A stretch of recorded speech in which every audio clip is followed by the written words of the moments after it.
تو اس لیے کھول رہا ہوں کہ میں نے عمدن ایک لفظ استعمال کیا آپ کو سمجھانے کے لیے.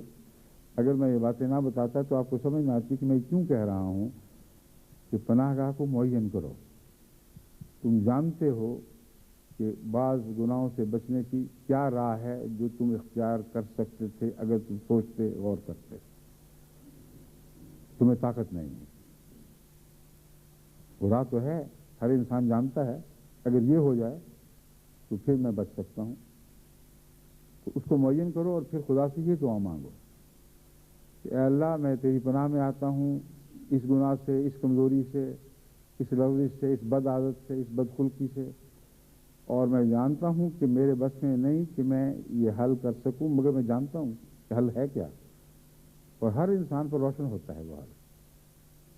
اور اگر نہ ہو تو پھر من جملہ یہ دعا کر سکتا ہے کہ تو بہتر جانتا ہے. مگر امر واقعہ یہ ہے کہ ہر گناہ گار، ہر کمزور، ہر مصیبت میں پھنسا ہوا انسان اس کے حل سے واقف ضرور ہوتا ہے کہ اگر یہ ہو تو پھر میں بچ سکتا ہوں. تو اسے معین رکھ کر پھر دعائیں کریں، پھر اللہ تعالیٰ آپ کی نصرت فرمائے گا. اور اس وقت سے پہلے جو اس کی پکڑ کا وقت ہے وہ ضرور آپ کو بچا لے گا.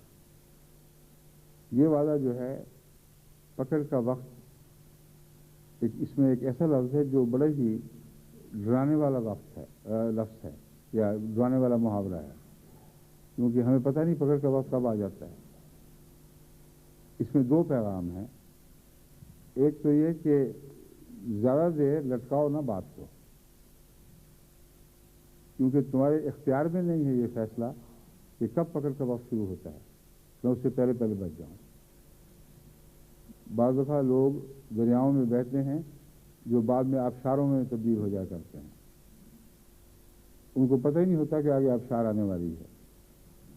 اور جب وہ پانی تیز ہو جاتا ہے اور اس وقت محسوس ہوتا ہے کہ وہ تباہی کے دہانے پر کھڑے ہیں، اس وقت وہ وقت ہاتھ سے گزر چکا ہوتا ہے کہ جتنے مرضی چپو مارے ناممکن ہے کہ اس بہاؤ کی طاقت کے برخلاف چل سکیں. تو اچانک آتا ہے اور اس وقت تدبیر کا وقت گزر جاتا ہے. اسی طرح دنیا کے ابتلاؤں اور آزمائشوں اور گناہوں کا حال ہے کہ جب وہ وقت آئے گا تو پھر آپ کے بس میں نہیں ہوگا، آپ کے علم میں نہیں ہوگا کہ کب کیسے آنا ہے. اس لیے اس میں بھی اللہ تعالیٰ سے مدد مانگنے کی ضرورت ہے.